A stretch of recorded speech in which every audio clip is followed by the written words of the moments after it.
우리에게 있는 대제사장은 우리의 연약함을 동정하지 못하실 리가 아니요 모든 일에 우리와 똑같이 시험을 받으시니로되 죄는 없으시니라. 그러므로 우리는 긍휼하심을 받고 때를 따라 돕는 은혜를 얻기 위하여 은혜의 보좌 앞에 담대히 나아갈 것이니라. 아멘.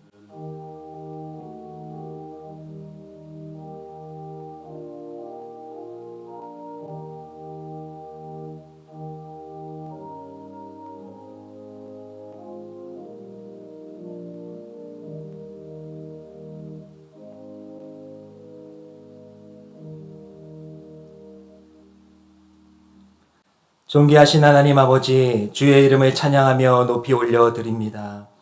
주의 백성을 사랑하사 주의 장막 아래 거하게 하시고 예배드리게 하심에 감사드립니다. 초막이든 궁궐이든 우리와 함께 하시어 영과 진리로 드리는 예배를 기뻐받아 주시옵소서.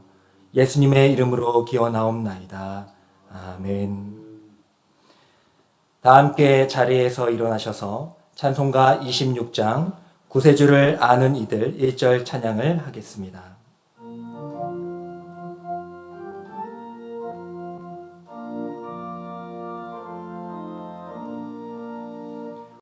구세주를 아는 이들 찬송하고 찬송하세.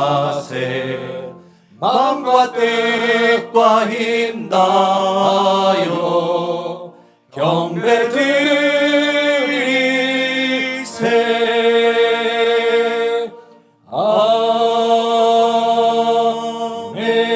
아멘.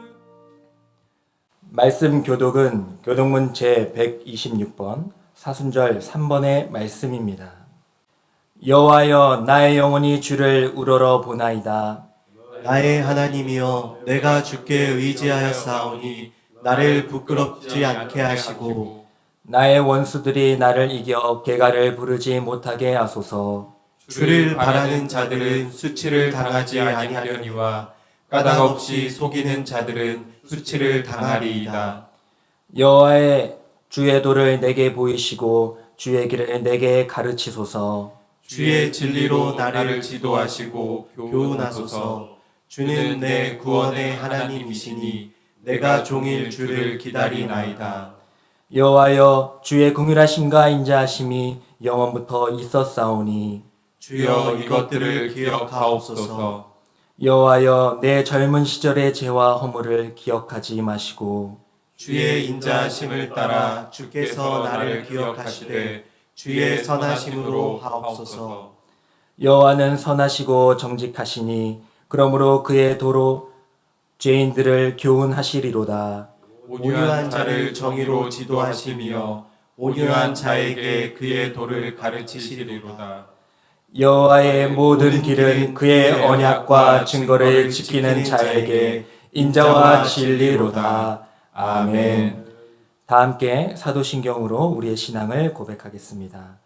전능하사 천지를 만드신 하나님 아버지를 내가 믿사오며 그 외아들 우리 주 예수 그리스도를 믿사오니 이는 성령으로 잉태하사 동정녀 마리아에게 나시고 본디오 빌라도에게 고난을 받으사 십자가에 못 박혀 죽으시고 장사한 지 사흘 만에 죽은 자 가운데서 다시 살아나시며 하늘에 오르사 전능하신 하나님 우편에 앉아 계시다가 저리로서 산자와 죽은 자를 심판하러 오시리라. 성령을 믿사오며 거룩한 공예와 성도가 서로 교통하는 것과 죄를 사하여 주시는 것과 몸이 다시 사는 것과 영원히 사는 것을 믿사옵나이다. 아멘. 자리에 앉으셔서 다 함께 찬송가 302장 내 주 하나님 넓고 큰 은혜는 찬송하겠습니다.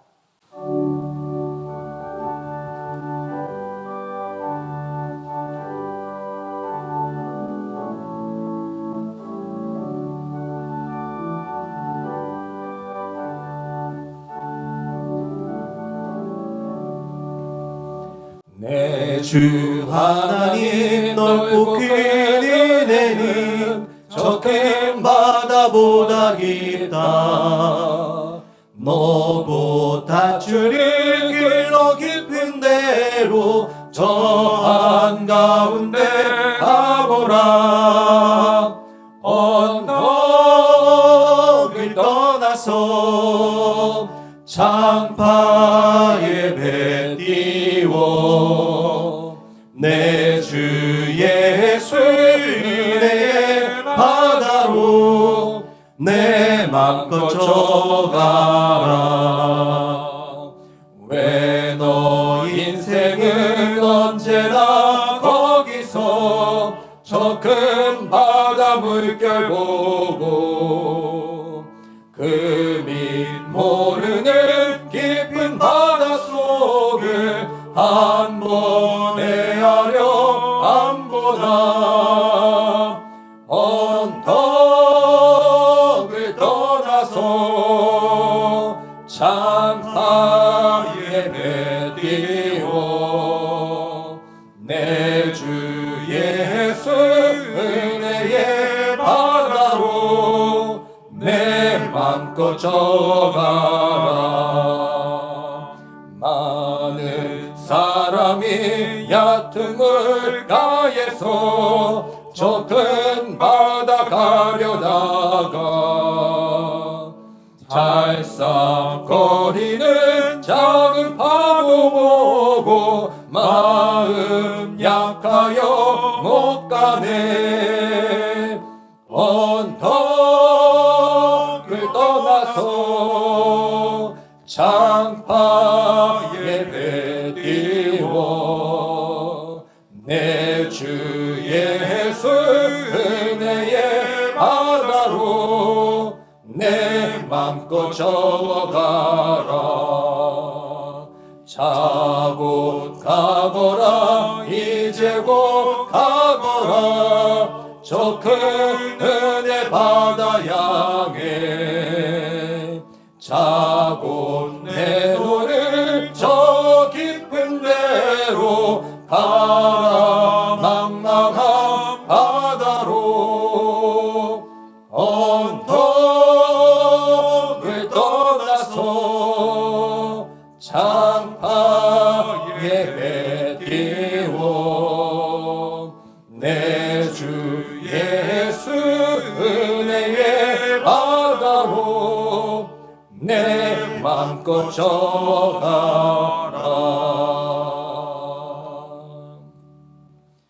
이제 이경수 장로님 나오셔서 기도하겠습니다. 사랑의 하나님, 감사와 찬양을 올려드립니다. 인간의 교만과 이기적인 욕심으로 인하여 죄와 사망의 사슬에 매여 있었던 우리 인생들을 하나님 나라 백성으로 의로운 자로 새롭게 하여 주시니 감사합니다. 특별히 주님이 당하신 고통의 기간을 보내는 사순절을 맞아 다시금 우리 자신을 돌아봅니다. 하나님이 우리 인생들을 얼마나 사랑하셨기에 독생자 아들 예수를 이 땅에 보내셨나요? 인간으로 오신 예수는 온갖 핍박과 고난을 견디시며 결국에는 죽음의 공포와 두려움 앞에서 이 잔을 피할 수만 있다면 피해가게 해달라는 하늘을 향한 울부짖음을 토해내는 고통을 참아야만 했나요? 십자가의 보혈의 은혜를 힘입어 예배의 자리로 나아가는 각자의 심령 위에 하나님의 사랑과 구원의 소망이 넘쳐나길 소원합니다. 중국 우한으로부터 시작된 코로나19의 발병으로 중국은 물론 우리나라와 이웃 국가들이 많은 사람들이 고통 중에 죽어가며 발병의 원인도 치유 예방법도 모른 채 힘들어하고 있습니다. 시험을 내시되 피할 길도 주시는 하나님, 이 환난과 고통에서 하루속히 벗어날 수 있도록 긍휼함을 베풀어 주옵소서. 누구의 책임도 누구의 잘못도 아닌 하나님 앞에서 인생들의 죗값으로 당하는 이 고통을 해결하는 길은 오직 하나님 앞에서 인간이 지은 죄를 회개하는 것뿐이오니 먼저는 하나님을 믿는 우리가 엎드려 회개합니다. 예수의 피로 깨끗이 씻어 주시옵소서. 한자리에 모여 은혜의 예배를 정성껏 드리던 우리에게도 코로나19를 피하여 함께 모여 예배하지 못하고 각자의 처소에서 예배합니다. 비록 영상으로 드려지는 예배이지만 신령과 진정으로 드리는 예배이길 소망합니다. 다음 세대인 우리의 자녀들에게 더욱더 하나님의 진리의 말씀으로 양육할 수 있는 지혜를 주시며 어떠한 상황 속에서라도 하나님을 찬양하며 예배하는 일은 결코 멈출 수 없는 우리의 사명인 것을 가르치게 하옵소서. 새벽의 실과 같은 젊은 청년들의 삶을 지켜주시며 세상은 음란한 문화와 이기적인 욕심으로 저들을 유혹하고 도전해오고 있습니다. 성령의 충만한 능력을 힘입어 죄를 이기며 세상을 이기며 하나님의 용사들로 나아갈 수 있는 힘과 용기를 주옵소서. 한국 교회가 하나 되지 못하고 양분될 때 거짓 선지자들은 우리의 양문이들을 대상으로 포교 활동을 하여 왕성한 그들의 왕국을 만들었습니다. 이제 저들의 구원의 길로 회복해야 할 백성들을 찾아오게 하시며 거짓 선지자들과 하나님의 이름을 망령되이 일컫는 자들을 멸하여 주옵소서. 예배를 통하여 역사하시는 하나님, 김병목 목사님을 통해 하늘의 권세 있는 말씀을 선포하게 하실 때에 각자의 처소에서 하나님을 만나는 역사가 일어나게 하시며 우리 모든 성도들은 진리의 영으로 소통하는 은혜를 주옵소서. 예수 그리스도 이름으로 기도합니다. 아멘.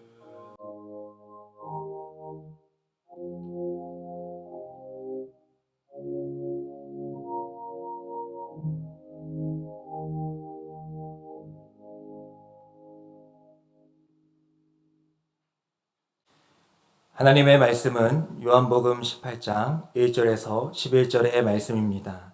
신약성경 178쪽에 있습니다. 요한복음 18장 1절에서 11절의 말씀을 이제 봉독하겠습니다. 예수께서 이 말씀을 하시고 제자들과 함께 기드론 시내 건너편으로 나가시니 그곳에 동산이 있는데 제자들과 함께 들어가시니라. 그것은 가끔 예수께서 제자들과 모이시는 곳이므로 예수를 파는 유다도 그것을 알더라.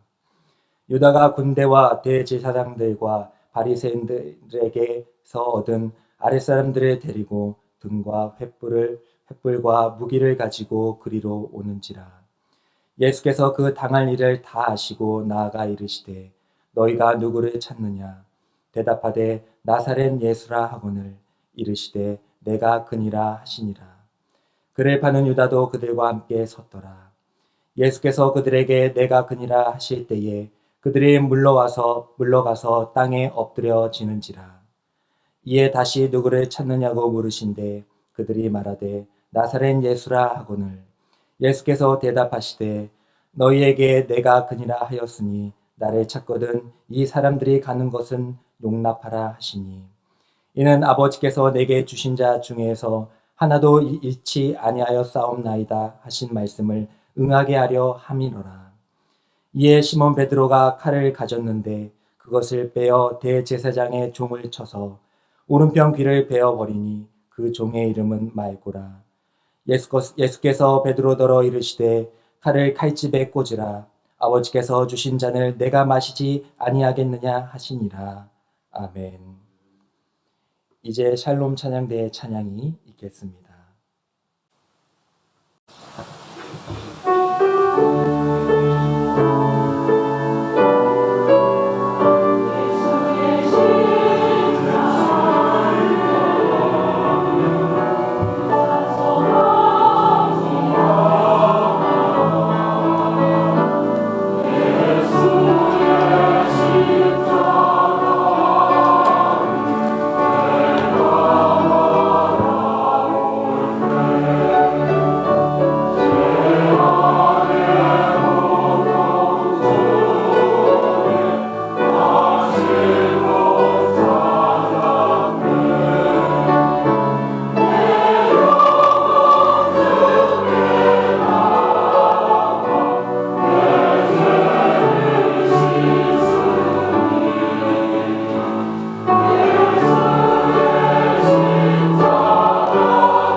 김병복 담임 목사님 나오셔서 체포되실 때의 능력이란 제하의 말씀 전해 주시겠습니다.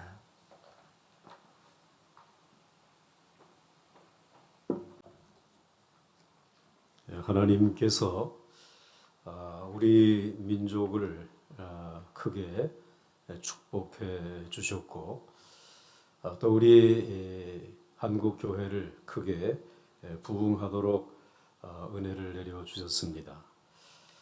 그런데 이런 축복과 부흥의 때가 사실은 가장 위험한 때입니다.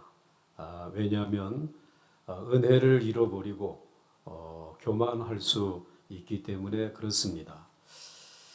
그래서 하나님께서는 이러한 하나님의 은혜를 잃어버리고 교만한 위험에 빠질 때쯤 되면 하나님께서는 우리에게 환난을 고난을 주셔서 겸손함을 다시 회복하게 하시는 그러한 하나님이십니다.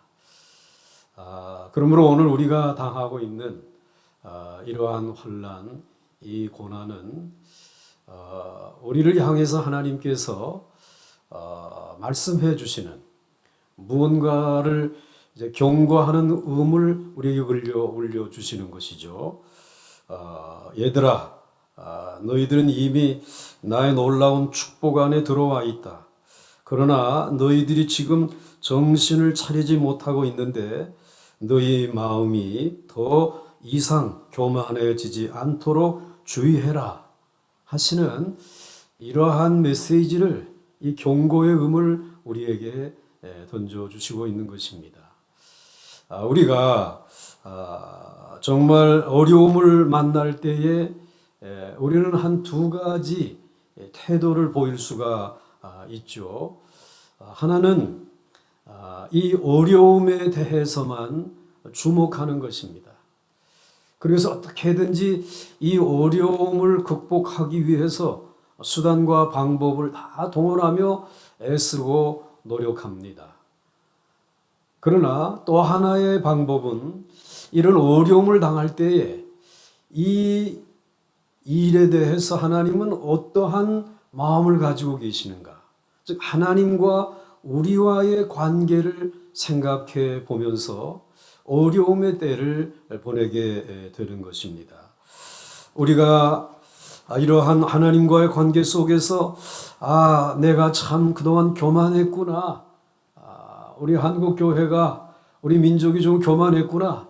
하나님이 겸손하라고 오늘 이런 어려움을 주시는구나. 이렇게 하나님과의 관계 속에서 자신의 모습을 바라보게 되어지는 것입니다. 오늘 이 아침에 하나님께서 우리들이 당한 어려움 때문에 그냥 어려움만 바라보게 하지 아니하시고 이 일로 인하여 하나님과 우리와의 관계 속에서 참 하나님이 그동안에 많은 축복을 주셨는데 우리가 보다 더 은혜 안에 감사하면서 하나님을 높여드리면서 살아야 되는데 우리가 그동안 교만해서 이 하나님의 은혜를 다 감사하지 못하고 지내온 것을 회개하면서 이제 하나님과의 바른 관계를 다시 한번 설정할 수 있는, 맺을 수 있는 그러한 축복의 기회가 되고 그런 예배 시간이 될 수 있기를 주의 이름으로 간절히 축원합니다. 첫째로 오늘 본문은 아버지께서 주신 잔을 겸손히 마시는 예수님의 모습을 소개해 주시고 있습니다.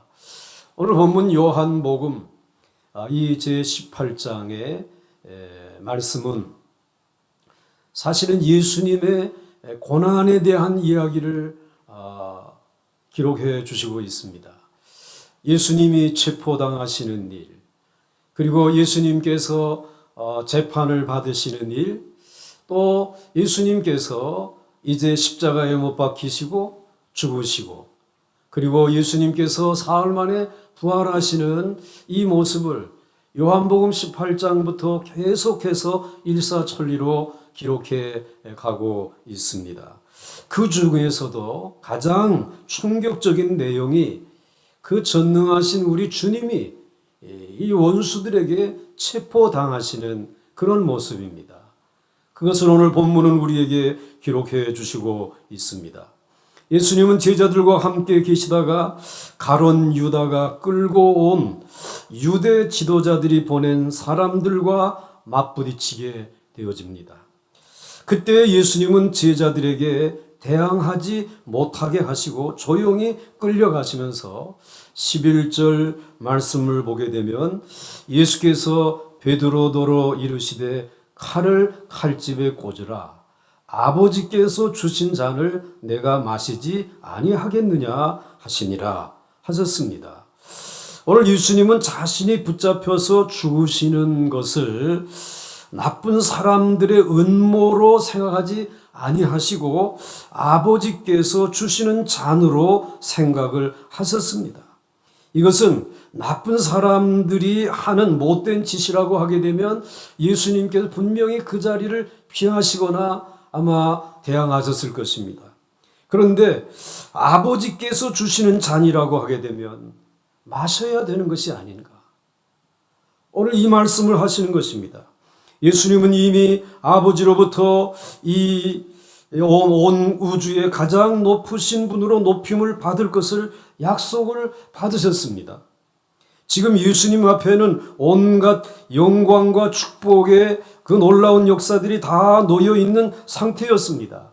그런 까닭에 예수님은 기꺼이 하나님 앞에서 다시 한번 결정적으로 낮아지셔서 죽으심으로 아버지의 온전하신 뜻이 다 이루어지게 하신 것입니다.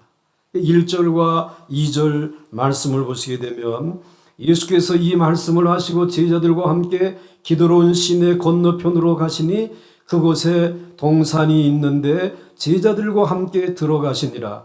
그곳은 가끔 예수께서 제자들과 모이시는 곳이므로 예수를 파는 유다도 그곳을 알더라 하였습니다. 우리가 먼저 알아야 할 것은 예수님도 인간이십니다. 그렇기 때문에 인간이신 예수님이 이 고난을 당한다, 뭔가 환난을 당한다, 예수님에게도 아픈 일이고 어려운 일입니다. 피하고 싶은 일입니다. 될 수 있으면은 정말 성공적이고 그리고 많은 사람들에게 영광을 받는 그 길을, 축복의 길을 걸어가시기를 원하시는 것이 예수님이시죠. 왜? 그분도 인간이시기 때문에 그렇습니다. 그래서 예수님은 예루살렘에 입성하시면서 사람들의 큰 환영을 받았습니다. 호산나 호산나 하면서 우리를 구원하여 달라고 하는 무리들의 환영을 받았습니다. 또 무리들 중에는 이 예수님이 이제 우리에게 오신 선지자 중에 선지자라고 그분의 말씀에 귀를 기울이는 이들이 폭이나 많았습니다. 그래서 무리들은 이 예수님이 자신들의 왕이 되고 그리고 자신들의 구원자가 되기를 원하면서 많은 무리들이 예수님을 따른 것입니다. 그리고 예수님께서는 3년여간 동안 훈련시킨 제자들이 있지 않겠습니까? 그리고 그 제자들과 함께 정말 예수님을 사랑하는 이들이 그 예수님의 배후에는 수없이 많이 생겨졌던 것입니다. 이렇게 많은 사람들에게 환영을 받고 영광을 받는데 이 세상에서만이 아니었습니다. 하늘에 계신 하나님께서는 우리 예수님을 향해서 이는 내 사랑하는 아들이요 내가 기뻐하는 자라, 이러한 말씀을 수없이 계속해서 예수님에게 들려주시면서 예수님은 이 땅에서도 영광을 받으시고 저 하나님의 나라에 계신 아버지에게서도 인정을 받으시는 그러한 분이셨습니다. 예수님은 이제라도 예루살렘으로 돌아가시게 되면, 그곳에 들어가시게 되면 예수님은 틀림없이 왕이 되실 수 있는 그러한 길이 놓여져 있고 또 그러한 자격이 있는 분이십니다. 그러나 예수님은 이 땅에서 그렇게 되는 것을 원치 않으셨습니다. 지금이 가장 위험한 때인 줄 아셨습니다. 왜? 교만해질 수 있기 때문에. 오히려 예수님은 겸손하게 낮아지시기를 원하셨고 고난의 종이 되는 것을 원하셨고 속죄의 제물이 되기를 원하고 계셨습니다. 사랑하는 성도 여러분, 예수님은 여기서 구약 성경에 나타난 메시아의 모든 고난과 죽음을 자기 자신에게 적용을 해서 이번에 잡히시고 재판받으시고 죽는 것이 하나님의 뜻이다라고 생각하셨습니다. 이것은 하나님이 진정으로 자신이 스스로 낮아지고 겸손해지는 것이 하나님의 뜻이라고 생각하셨기 때문입니다. 여러분, 지금까지 잘 인생을 살아오시고 이만하면 성공적이다 이렇게 여기시고 또 이만하면 우리 한국교회, 내가 섬기는 교회의 부흥도 참 감사하다. 아마 이렇게 생각하는 이와 같은 때에 오늘과 같은 너무나 큰 어려운 고난을 받았기 때문에, 만났기 때문에 힘드시리라고 생각합니다. 많이 힘드시죠? 힘든 때를 보내고 있습니다. 그런데 이 고난으로 여러분을 겸손케 하셔서 하나님의 뜻을 이루어 가신다라고 하는 하나님의 마음을 생각해 보셨습니까? 하나님은 오늘 이 마음을 우리가 회복하기를 원하시는 것입니다. 그래서 예수님께서는 오늘 영광을 받으실 수 있는 길이 있음에도 불구하고 그 길을 외면하시고 고난의 잔을 받으시기 위해서 오늘 겸손하게 낮아지신 모습을 우리에게 보여주시고 있습니다. 교만해질 수 있는 가장 위험한 길을 피하고 우리 하나님이 우리에게 주시는 온전한 축복을 누리고 나눌 수 있도록 하기 위해서 우리의 예수님은 고난의 잔을 받으시는 예수님이신 것을 기억하시면서 오늘 여러분들이 그 겸손한 자리에 여러분에게 주신 잔을 마실 수 있는 믿음이 회복되어질 수 있기를 주의 이름으로 간절히 축원합니다. 둘째로 체포되실 때의 능력을 보이신 예수의 모습이십니다. 만약 예수님이 원하시기만 하셨다면 얼마든지 체포되는 것을 피할 수가 있으셨습니다. 두 번의 기회가 있었습니다. 한 번은 예수님께서 늘 가시던 겟세마네 동산에 가시지 않으시는 것입니다. 그래서 여러분들 2절 말씀에 보게 되면 그곳은 가끔 예수께서 제자들과 모이시는 곳이므로 예수를 파는 유다도 그곳을 알더라 했습니다. 바로 그곳, 유다도 알고 있는 그곳으로 예수님이 가시지 아니하시면 오늘 잡히시지 않습니다. 체포당하지 않을 수 있습니다. 그러나 예수님은 이번에 일부러 가론 유다가 알고 있는 그곳으로 가셨습니다. 스스로 걸어가신 것입니다. 그 이유는 이번에 예수께서 잡히시는 것이, 붙잡히는 것이 하나님의 뜻인 줄 믿었기 때문입니다. 그 다음에 또 한 번은 예수님이 붙잡히려고 했을 때에 베드로가 칼을 들고 반항을 했습니다. 난리를 친 것입니다. 한바탕 소란을 벌였습니다. 그때 예수님은 슬그머니 그 자리를 빠져나와서 피하실 수가 있었습니다. 아마 제자들은 오늘 우리들이 여기에서 이렇게 이 원수들을 맡고 있는 동안에 예수님 어떻게 했었는지 예수님은 피하시기 바랍니다. 그런 마음을 가지고 대적들을 향하여 칼을 들고 또 막아 섰는지도 모릅니다. 여러분, 옛날에 전쟁을 하게 되면은 그 전쟁에서 이기는 것은 상대방의 왕을 죽이는 것입니다. 또 포로로 잡는 것입니다. 그렇기 때문에 왕이 잡히면 끝나는 것을 알기 때문에 전략적으로 양 팀에서 다 양 나라에서 왕을 여러 사람을 위장해 가지고 만듭니다. 여러분들 셰익스피어의 헨리 4세라고 하는 작품을 보게 되면은 그 이제 반란을 일으킨 그러한 무리들이 헨리 4세를 몇 사람이나 죽였는지 몰라요. 그런데 죽이면 또 헨리 4세가 나타나고 죽이면 또 헨리 4세가 나타나는 것입니다. 이렇게 해서 자신의 전쟁에서 유리한 고지를 차지하려고 사람들은 전략을 세우지 않습니까? 오늘 예수님도 그런 의미에서 자신을 피할 수 있는 기회가 있었습니다. 그러나 예수님은 자기 자신이 직접 나서서 제자들을 피하게 하시고 당당하게 자기 자신만 붙잡히셨습니다. 군병들이 예수님을 잡으려고 했을 때에 이상한 현상이 나타난 것을 오늘 본문은 소개해 주시고 있습니다.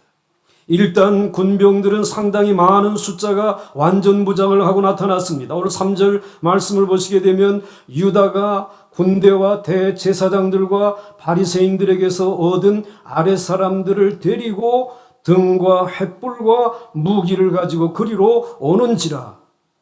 아마도 대제사장은 예수님을 체포하는 과정에서 상당한 물리적인 충돌을 예상했던 것 같습니다. 그리고 가능하면 제자들까지 일망타진할 생각을 가지고 상당히 많은 인원을 동원해서 예수님을 체포하러 온 것입니다. 이때에 예수님은 피하여 숨지 아니하셨습니다. 4절 말씀을 보시게 되면 예수께서 그 당할 일을 다 아시고 나아가 이르시되 너희가 누구를 찾느냐? 대답하되 나사렛 예수라 하거늘 이르시되 내가 그니라 하시니라. 그를 파는 유다도 그들과 함께 섰더라 하셨습니다. 여러분, 예수님은 자신이 나사렛 출신 예수라고 분명히 밝혔습니다. 그곳에는 예수를 확실히 알고 있는 가룟 유다도 있었습니다. 그런데 이렇게 예수님이 스스로를 밝힐 때에 이상한 일이 일어난 것입니다. 6절 말씀을 보시게 되면 예수께서 그들에게 내가 그니라 하실 때에 그들이 물러가서 땅에 엎드러지는지라 하였습니다. 그 많은 무리들이 예수님이 당당하게 내가 바로 너희들이 찾는 그 예수라고 자신을 밝힐 때에 그렇게 많은 무리들이 예수님을 잡으려고 왔던 무리들이 다 뒤로 물러나서 오늘 땅에 엎드러지는지라 하였습니다. 이게 도대체 웬일입니까? 여기서 우리가 생각하게 되는 것은 예수님을 잡으러 온 사람들이 무엇 때문에 예수님이 내가 나사렛 예수라고 하는데 땅에 엎드러졌느냐 하는 것입니다. 아마 어떻게 생각해 보면 예수님이 너무 당당하게 나오시니까 그만 그 권위에 눌려가지고 뒤로 물러서서 엎드려서 머리를 숙였을 수 있을 것입니다. 그러나 그보다는 오늘 사도 요한이 오늘 이 말씀을 여기에다가 기록하는 이유는 그 체포당하실 때에 예수님에게는 강력한 어떤 능력이 함께하고 있었다는 것입니다. 그 강력한 힘이 오늘 이 대적들 예수님을 잡으러 온 이들의 머리를 하나씩 하나씩 눌러서 고개를 숙이게 하셨다라고 하는 것입니다. 그리고 잠시 동안이지만 엎드려 있게 만들었습니다. 예수님에게 굴복시킨 것입니다. 자기들의 눈에 보이지는 않지만은 하나님의 천사들이 이미 거기에 출동하셔서 예수님을 잡으러 온 사람들의 목을 눌러서 땅에 엎드러지게 했을 것으로 보는 것입니다. 이렇게 보면 예수님이 힘이 없어서 붙들으신 것이 아닙니다. 능력이 없어서 체포당하신 것이 아닙니다. 체포되실 때 아주 큰 능력을 갖고 계셨습니다. 큰 권세, 큰 능력의 주님이십니다. 그런데 여러분, 특히 예수님이 체포되실 때에 사탄이 노린 것이 무엇일까요? 우리는 그것도 생각해 봐야 합니다. 예수님만 체포하는 것이 목적이었을까요? 아마 거기서 사람들이 서로 흥분해서 물리적인 충돌을 함으로 인해서 예수님의 제자들도 많이 다치거나 죽고 또 대제사장의 하속들도 많이 다치거나 죽는 것을 원했을 것입니다. 큰 소동이 일어났다라고 하는 것이 이제 날이 밝게 되면 온 예루살렘에 소개되어지고 이 일로 인하여서 이제 이 예수님과 그리고 예수님의 제자들에 대한 좋지 못한 그러한 소문들을 펼쳐 보기 위해서 사탄은 계략을 세웠을 것입니다. 만약에 이때 사건이 이런 식으로 전개가 되었다면 어떤 결과가 나오게 되었을까요? 우리는 충분히 생각할 수 있습니다. 아마 예수님의 제자들 중에 죽은 자들이 생겼을 것입니다. 예수님의 제자 전체가 일망타진이 되는 일도 가능했을 것입니다. 그리고 더 심각한 것은 지금 하나님의 뜻에 따라서 자신을 복종시키려고 하는 예수님의 의도는 완전히 실패하고 말았을 것입니다. 예수님의 제자들이 다 죽임을 당합니다. 3년 동안이나 그렇게 수고하셔서 키워놓은 그 제자들. 앞으로 세계의 복음화를 위하여 하나님 우리 주님이 쓰시기 위해서 예비해 놓았던 이 제자들이 다 죽임을 당하게 되고, 그리고 전능하신 하나님 아버지의 뜻인 이 잔을 마심으로 인하여 인류를 구원하려고 하는 하나님의 뜻이 무산되어지고 말았을 것입니다. 그러나 예수님은 그 큰 능력을 가지고 계시면서도 잠잠히 계셨습니다. 특히 구약 성경의 제물은 소리를 지르거나 반항을 하지 않습니다. 하나님께 제물을 드릴 때에는 소나 양을 사용하는 이유는 그들은 잡힐 때에 잠잠히 자신의 생명을 내어놓기 때문에 그렇습니다. 소리 지르거나 반항하지 않기 때문입니다. 그래서 이사야 53장 7절 말씀에 보게 되면 그가 곤욕을 당하여 괴로울 때에도 그의 입을 열지 아니하셨으며 마치 도수장으로 끌려가는 어린 양 털 깎는 자 앞에서 잠잠한 양과 같이 그의 입을 열지 아니하였도다 하셨습니다. 그래서 예수님께서는 체포되시는 순간에는 아주 강하게 나아가셨습니다. 즉 붙잡으러 온 사람들로 하여금 땅에 엎드러지게 하셔서 감히 폭력을 휘두르지 못하게 조용히 정리해 놓으시고 오직 예수님만 잡아가게 하신 것입니다. 나만 잡아가면 되지 않겠느냐. 7절과 8절 말씀을 보게 되면 이에 다시 누구를 찾느냐고 물으신데 그들이 말하되 나사렛 예수라 하거늘 예수께서 대답하시되 너희에게 내가 그니라 하였으니 나를 찾거든 이 사람들이 가는 것은 용납하라 하시니. 그렇게 하신 이유는 오늘 내가 사랑하는 이 사람들을 이제 내버려 두라. 그리고 나를 붙들어 가라. 라고 하는 말씀을 하신 것입니다. 오늘 폭력을 휘두르는 베드로를 제지시키셔서 더 이상 물리적인 충돌이 일어나지 않게 하신 주님이십니다. 예수님은 제자들이 다치는 것을 원치 않으셨습니다. 예수님은 자신의 사람들을 끝까지 지키기를 원하셨던 것입니다. 그래서 여러분 9절 말씀해 보시게 되면 이는 아버지께서 내게 주신 자 중에서 하나도 잃지 아니하였사옵나이다 하신 말씀을 응하게 하려 함이로라. 예수님은 자신은 잡히시지만 아버지께서 주신 자는 한 명도 잃지 않기 위해서 사람들에게 보이지 아니하는 강한 힘을 사용하신 것입니다. 사랑하는 성도 여러분, 오늘의 고난이 여러분을 멸하기 위함이 아닙니다. 교만하게 놔두면 우리가 실패하고 우리가 상할까 봐서 여러분을 겸손하게 하시기 위해서 이 고난을 만나게 하신 것입니다. 그 대신 예수님이 모든 책임을 지시고 여러분을 지켜내시고 여러분이 예수님의 일을 계속 감당할 수 있는 능력과 축복을 주시는 조정의 기간입니다. 주님은 여러분들을 지키셔야 합니다. 주님은 여러분들을 보호하셔야 합니다.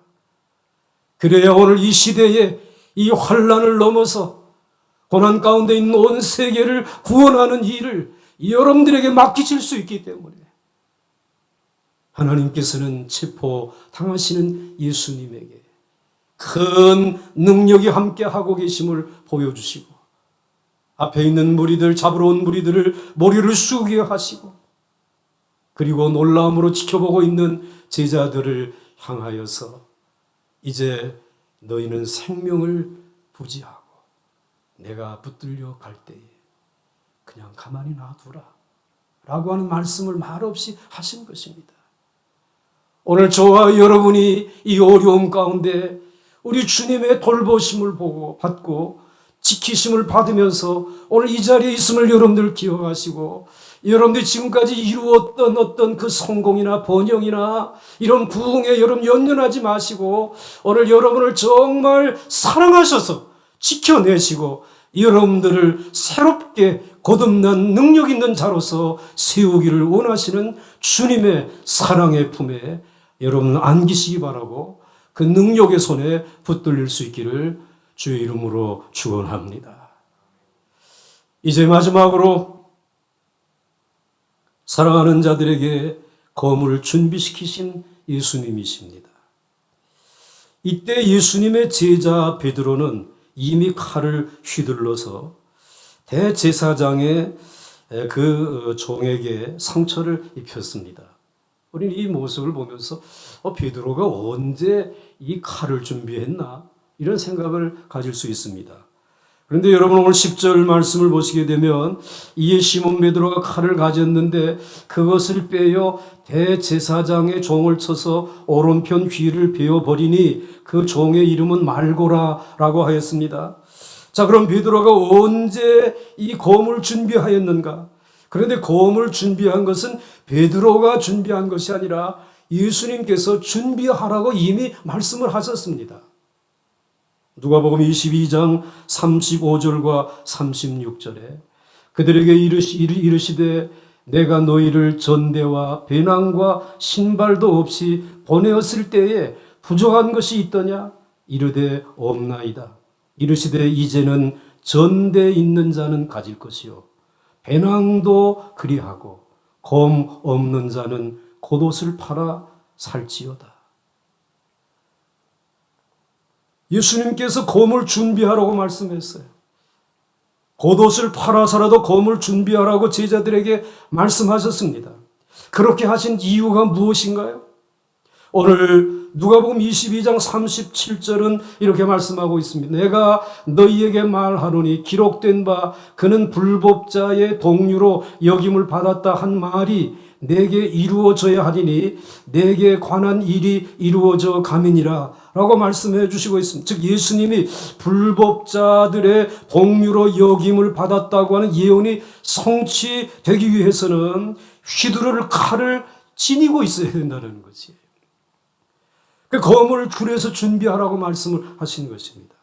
누가복음 22장 38절 말씀에 그들이 여짜오되 주여 보소서 여기 검 둘이 있나이다. 대답하시되 족하다 하시니라. 제자들에게 검을 준비하게 하셨어요. 제자들은 두 자루의 검을 준비해서 예수님에게 보여드렸어요. 그래 그만하면 족하다라고 말씀해 주셨습니다. 그러나 여러분 예수님이 칼을 준비되었느냐고 물으신 것은 공격용 칼을 의미하는 게 아닙니다. 최소한도 자신을 지키기 위한 방어용 칼이었던 것입니다. 예수님은 제자들이 스스로를 방어하고 지키기를 원하셨습니다. 머리털 하나 상하는 것을 원치 않으셨습니다. 이제부터 무서운 환난의 때가 온다는 것을 깨닫게 하기 위해서 주님께서 말씀해 주신 것입니다. 그러나 베드로는 군병들이 예수님을 잡으러 왔는데 무기력하게 끌려갈 수는 없다고 생각했던 것 같습니다. 그래서 자기가 가졌던 칼을 휘둘러서 제사장의 종을 공격했습니다. 여기서 대제사장의 종의 오른쪽 귀가 잘려나갔다고 기록하고 있습니다. 아마도 베드로가 머리를 쳤는데 투구를 쓰고 있었기 때문에 칼이 미끄러져서 그 말고라고 하는 종의 귀를 자르게 되어진 것 같습니다. 베드로는 아마도 오늘 그의 귀를 자르기 위해서 칼을 내리친 것이 아니라 사실은 그를 죽이려고 내리쳤던 것을 우리가 여기서 알 수 있습니다. 그러나 예수님은 베드로의 행동을 제지시키면서 폭력을 쓰지 못하게 하시죠. 11절 말씀을 보면 예수께서 베드로더러 이르시되 칼을 칼집에 꽂으라. 아버지께서 주신 잔을 내가 마시지 아니하겠느냐 하시니라. 예수님이 대제사장의 무리들에게 잡히시면서 생각하신 것 오직 두 가지밖에 없었어요. 하나는 9절에 언급한 이는 아버지께서 내게 주신 자 중에서 하나도 잃지 아니하였사옵나이다 하신 말씀을 응하게 하려 함이더라. 내게 주신 자 중에 하나도 잃지 아니하려고 하는 것, 이것이 유일한 주님의 생각이셨어요. 그리고 또 하나는 11절에 언급한 아버지께서 내게 주신 자 중에 하나도 잃지 아니하였습니다 라고 한 말씀과 함께 11절에 아버지께서 주신 잔을 내가 마시지 아니하겠느냐 하시니라. 아버지의 뜻 앞에 순종하는 것, 아버지의 잔을 마시는 것, 이렇게 자기에게 맡겨준 이들을 하나도 잃어버리지 아니하는 것과 아버지의 잔을 마시는 것, 이 두 가지만이 오직 주님이 오늘 체포당하실 때 가지고 계셨던 생각이 있었습니다.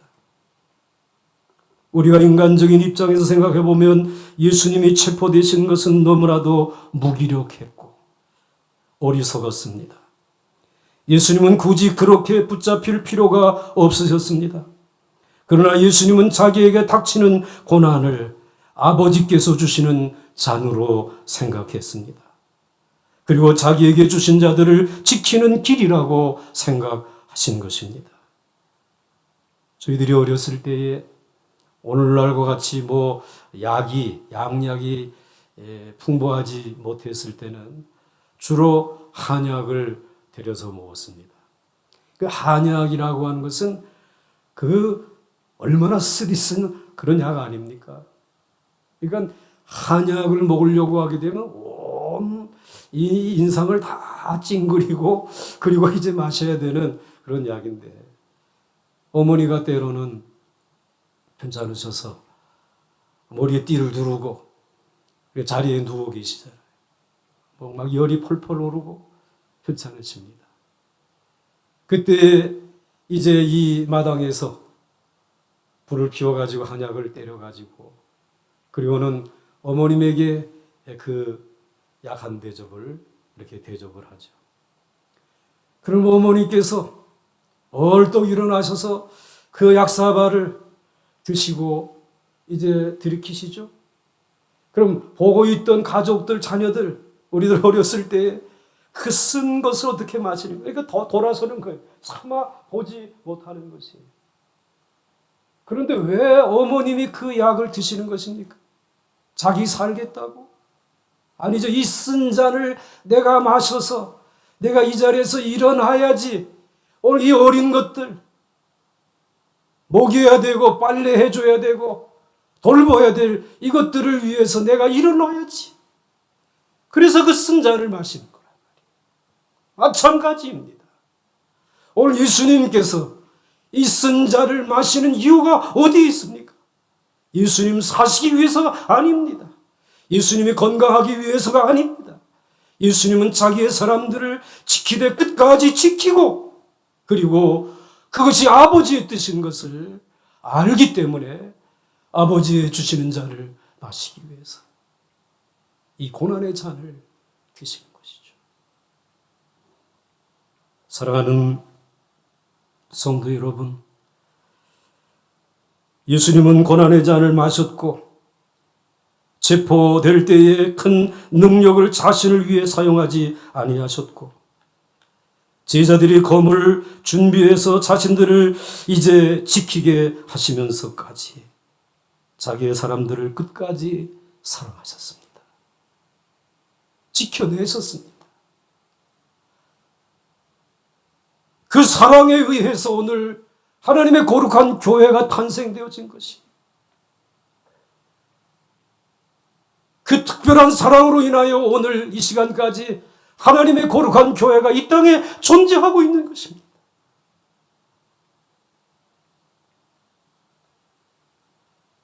사랑하는 성도 여러분, 마찬가지로 우리에게도 오는 모든 고난의 의미를 우리는 다 알 수는 없습니다. 그러나 적어도 우리가 아는 한 가지는 이것이 아버지께서 주시는 쓴 약이며 우리가 이것을 다 마셔야 병이 나을 수 있다라고 하는 것입니다. 병이 나아야 생명을 살리고 생명을 기르고 세상을 다시 살려낼 수 있는 것입니다.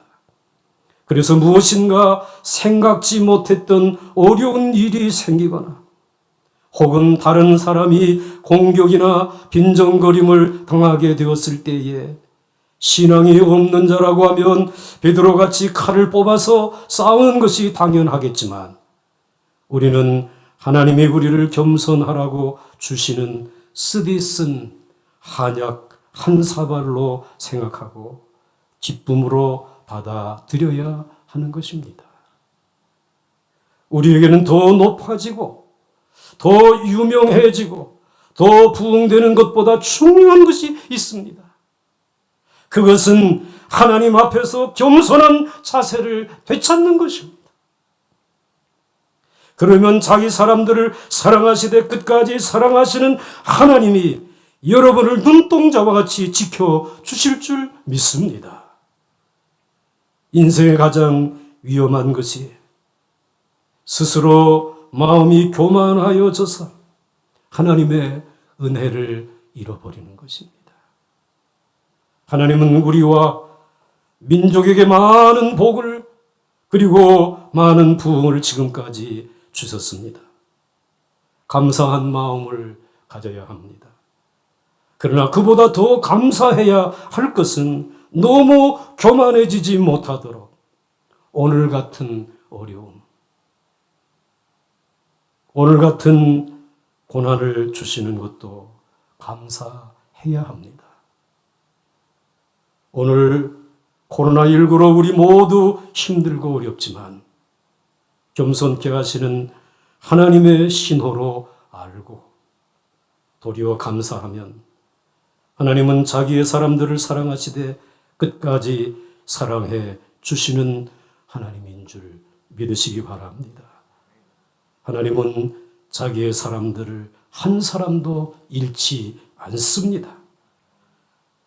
그 하나님의 사랑이 오늘 우리 보광종합교회 성도들 가정가정에 함께 하시기를 바라고 그리고 이 민족 가운데 함께 하시고 온 세계 가운데 함께 하셔서 다시 한번 그리스도의 계절이 성령의 바람이 부는 은혜의 역사가 일어날 수 있기를 주의 이름으로 간절히 축원합니다. 축원합니다. 우리 함께 찬송하겠습니다.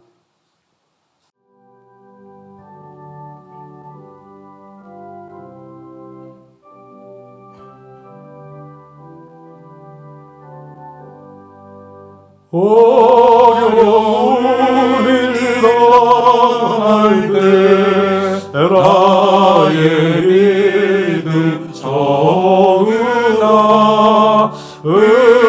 의지하는 내 주를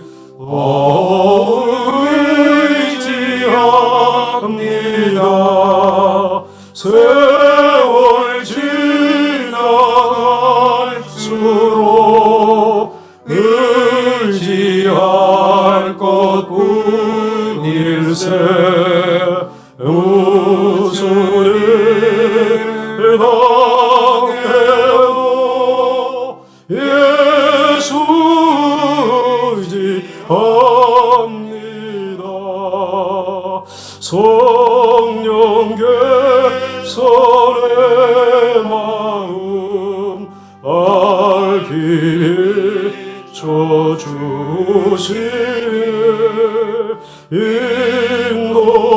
인도하심 따라서 주만 의지합니다. 세월 지나갈수록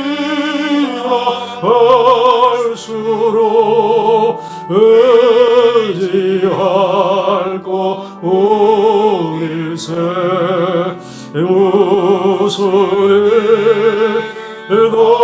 당해도 예수 의지합니다. 밝은 데의 노래와 어두울 때의 기도로 위대할 때 도움을 주께 간구합니다. 세월 지나갈수록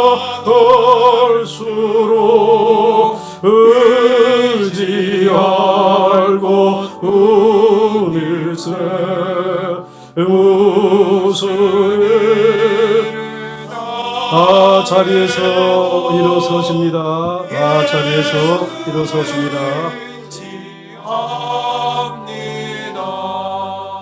생명이 있을 동안에 예수 의지합니다.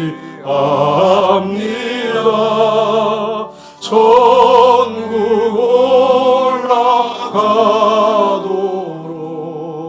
의지할 곳 운일세 세월 지나갈수록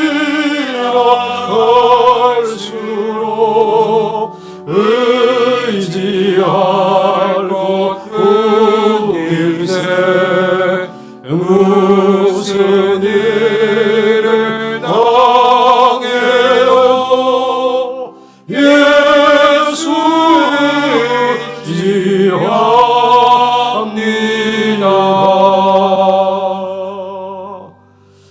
아버지 하나님, 밥 맞는 역사 가운데 이렇게 풍족하고 넉넉한 시대가 없도록 하나님이 민족을 축복하여 주신 하나님, 그리고 아버지 하나님 130년밖에 안 되는 교회 역사 가운데 온 세계가 놀랄만한 성장과 부흥을 이루게 하시며 한국 교회를 축복해 주신 아버지 하나님, 오늘 저희들 이 은혜와 복을 누리며 여기까지 달려오게 하신 것 저희들은 이 아침에 기억하며 아버지 하나님 앞에 감사하기를 원합니다. 아버지 하나님, 그런데 저희들 참으로 감사하지 못하고 도리어 아버지 하나님이여 어리석게도 교만한 자리에 서서 오늘 아버지 하나님 우리의 의지와 우리의 어떤 행위를 가지고 하나님 앞에서 살아갔던 저희들의 연약한 모습을 참으로 하나님 보시기에 우둔하고 안타깝고 위험한 모습을 드러낸 것을 오늘 이 시간 저희들 말씀을 통하여 발견하게 하심을 감사를 드립니다. 아버지 하나님이시오, 오늘 하나님은 우리를 사랑하시기 때문에 이때에 오늘 어려운 환난과 고난을 만나게 해주신 줄 믿습니다. 아버지 하나님 주신 축복과 부흥에 대해서도 감사해야 되겠지만 오늘 저희들을 하나님께서 위험한 때라는 사실을 알려주기 위하여 고난을 주신 하나님 앞에 믿음을 가지고 감사하기를 원합니다. 아버지 하나님 앞에 도리어 찬송하며 감사할 수 있기를 원합니다. 솔직히 하나님 아버지, 오늘 우리가 만난 이 고난은 너무나 힘들고 어렵고 지금까지 쌓아놓았던 모든 것들이 하루아침에 다 무너지는 상황 가운데 있습니다. 그 무너지는 상황의 제일 일선에 가장 전방에 나가 있는 이들이 오늘 가정에서 예배를 드리고 있는 우리 보광중앙교회 성도들인 줄 압니다. 아버지 하나님이여, 내일이 밝아오는 것이 두렵습니다. 아버지 하나님이여, 왜냐하면 감당할 만한 힘이 우리에게 없기 때문에 그렇습니다. 그렇지만 아버지 하나님, 오늘 우리들에게 우리 전능하신 아버지 하나님이 예수 그리스도를 보내주시고 영광의 길을 거부하고 고난의 잔을 마시고, 그리고 아버지 하나님이여 정말 그 큰 능력을 가지고 있음에도 불구하고 자신을 위하여 사용하지 아니하고 사랑하는 제자들, 사랑하는 사람들을 지키시고 그리고 마침내 너희들을 안전히 지키기 위하여 스스로에게 검을 준비하게 하시면서까지 세밀하게 사랑해 주신 주님의 모습을 말씀을 통하여 만나게 하심을 감사를 드립니다. 아버지 하나님, 우리 보광종학교 성도들 어디에 있든지 이 사랑의 주님을 만나기를 원합니다. 자기의 사람들을 사랑하시되 끝까지 사랑하시는 아버지의 뜻을 이루기 위하여 고난의 잔을 아버지 겸손하게 마시는 주님을 만나기를 원합니다. 주님 품어 주시옵소서. 이 교회를 품어 주시옵소서. 우리 사랑하는 어린 자녀들 이제 가정에서 예배를 드릴 때에 아버지 어머니들이 손을 잡게 하시고 이제 그 손을 우리 주님의 손에 맡기게 하여 주시옵소서. 아버지 하나님, 이름으로 인하여 도리어 이 어려움이 우리에게 부흥의 기회가 되기를 원합니다.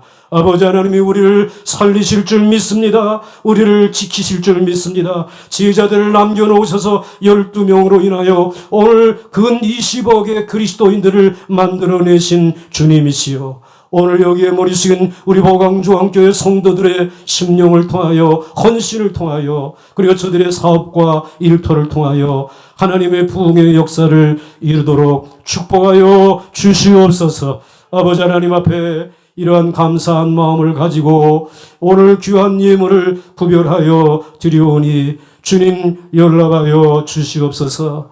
사연이 담겨져 있는 예물입니다. 눈물이 젖어 있는 눈, 이제 아버지 하나님이여 예물입니다. 아버지 하나님이여 그 사연대로 그 기도를 다 들으시고 응답하여 주시옵소서. 아버지 하나님의 놀라운 응답을 믿으면서 말씀의 지팡이를 의지하여 일어서서 이제 부활의 아침까지 걸어갈 수 있는 우리 보광종학교의 모든 성도들 되게 하여 주시옵시고, 어려울 때에 허리를 동여매면서 근면하며 그리고 아버지 하나님이여 검소하게 살아가면서 나보다 힘들고 어려운 이들을 돌아보는 사랑의 수고가 그쳐지지 아니할 수 있는 복도 허락하여 주시옵소서. 병든 가운데 있는 이들 두려워하지 말게 하시고 코로나 그저 감기와 같은 것 지나갈 줄로 믿습니다. 이 믿음 가지고 하나님 앞에서 기도하면서 하나님의 주시는 에너지를 가지고 저항력을 가지고 은혜의 저항력을 가지고 모두가 승리하게 하여 주시옵소서. 예수님의 이름으로 간절히 축복하며 기도하옵나이다. 아멘.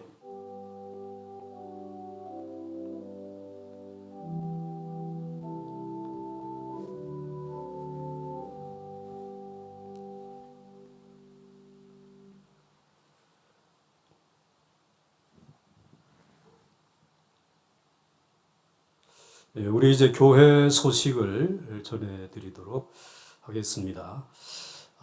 사실은 지금 우리가 큰 은총을 입은 자여 두려워하지 말고 일어서라 라고 하는 주제를 가지고 우리가 새벽에 우리 보광중앙교회의 가장 소중한 사순절 특별 새벽 기도회를 진행해야 될 그런 시간인데, 우리 사정상 모이지는 못하지만 그러나 여러분들 이 주제만큼은 매일 하루에 한 번씩 하루를 시작하기 전에 여러분들이 외치고 그리고 하루를 시작하시면 좋겠습니다. 우리 보광중앙교회 성도 여러분에게 보내드리는 목회 서신, 지난주일에 이어서 6번째 항 하나가 추가되었으니까 읽어보시고 함께 기도하시기 바랍니다. 우리 이제 광고 예배는 오늘 우리 온라인 예배로 가정에서 드립니다. 우리가 성전 예배를 드리지 못하는 안타까움이 있습니다. 지난주일 아침 이제 이른 아침에 어느 분이 차를 몰고 먼 곳에서 교회가 너무 보고 싶어가지고 주일날 와서 교회를 한없이 쳐다보고 눈물로 기도하고 그리고 돌아가신 연세 드신 분이 계십니다. 아마 여러분들의 마음이 다 그러하리라고 생각이 돼요. 왜? 죽었다가 살았기 때문에. 그분도 암으로 사형 선고 받았던 분. 그런데 성전에서 하나님의 은혜를 힘입고 일어섰기 때문에 이 성전은 그냥 건물이 아니란 말이지. 그러니까 보고 싶은 거예요. 여러분들 이 보고 싶은 성도들을 성전 예배를 통해서 속히 볼 수 있도록 하나님 앞에 기도하시고 우리 함께 모일 때에 하나님에게 큰 영광을 돌리는 그런 역사가 일어날 수 있기를 주의 이름으로 간절히 축원합니다. 축원합니다. 그리고 여러분들 이제 온라인 예배로 드리면서 새벽마다 또 우리 수요일에 우리 목사님들이 말씀을 가지고 여러분들의 귓가에 찾아가시는 것 아시죠? 그래서 여러분들 꼭 말씀을 통해서 하루를 시작할 수 있기를 바라고 여러분들만 듣지 마시고 또 다른 사람들에게도 소개해서 말씀을 듣고 힘을 얻을 수 있는 그러한 우리 성도들의 신앙생활이 되어지기를 원합니다. 그리고 여러분들 우리 이제 헌금은 인터넷 뱅킹이나 또 ATM이나 은행에서 직접 입금하실 수 있습니다. 그래서 인터넷 뱅킹이나 텔레뱅킹을 이용 시 성함을 여러분들이 꼭 기록해 주시면 감사하겠습니다. 10자까지 적을 수 있습니다. 그러니까는 홍길동 하고 그 다음에 보강중앙교회 화이팅 뭐 이렇게 그래도 팅자 하나만 떨어져 10자까지 할 수 있어요. 그러니까 여러분들이 감사한 것만 그냥 김병복 그냥 감사하지 말고 온라인 예배 드리게 하시면 감사 뭐 이렇게 10자 또 이제 적으면 여러분들의 감사의 내용도 다 입력이 되고 기록으로 남을 수가 있습니다. 그렇게 해 주시기 바라고요. 혹시 이것이 어려우신 분들은 교회로 연락해 주시고 또 여러분들 지금은 어렵지만 우리가 성전 예배를 드릴 때 그때 모아서 헌금하셔도 되겠습니다. 그리고 우리 알림란에 보시면은 세례 입교를 원하시는 분들은 신청을 해 주시기를 바랍니다. 이제 성례 주일이 다가오고 있습니다. 여러분들 기억해 주시기 바라고요.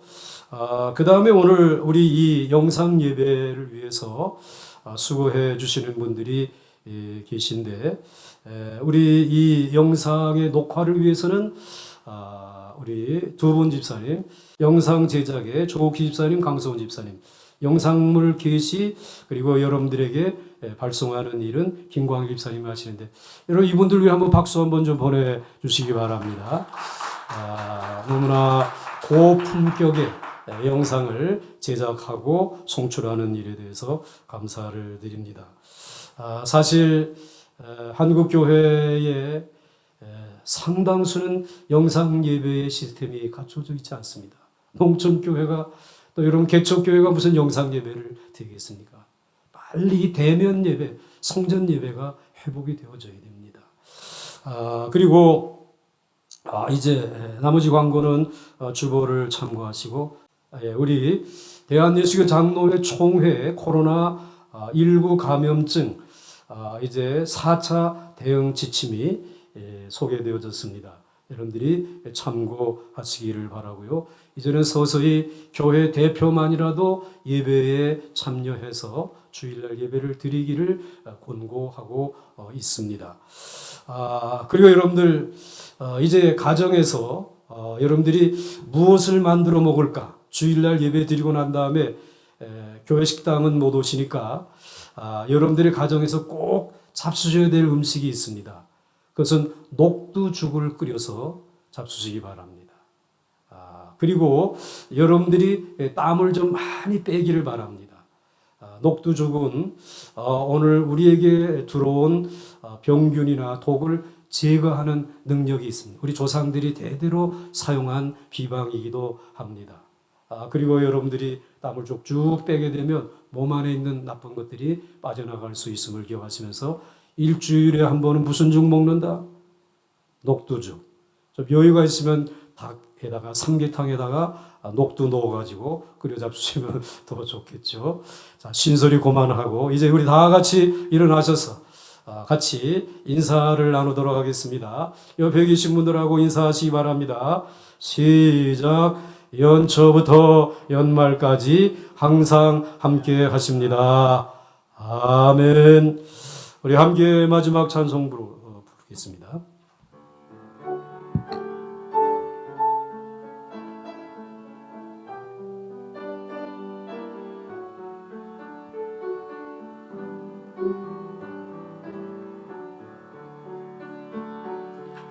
참 좋으신 주님 귀하신 나의 주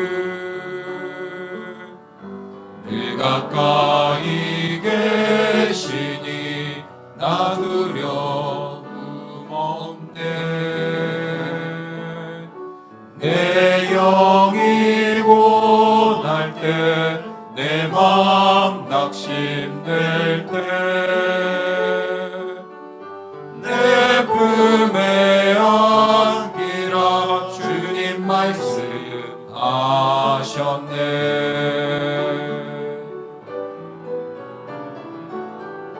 광야 같은 세상 주만 의지하며 주의 인도하심 날 강건케 하시며 손을 높이 들으시고 손을 높이 들으시고 살게 하소서 주만 의지하며 두 손을 여러분의 가슴에 넣으시고요.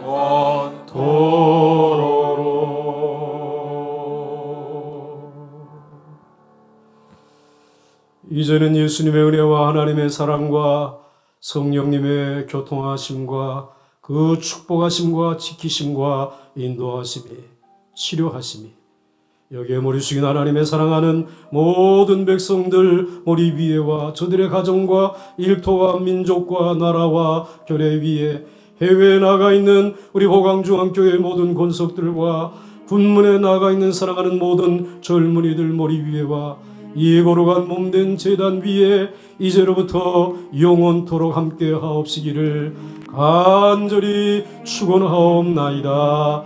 아멘.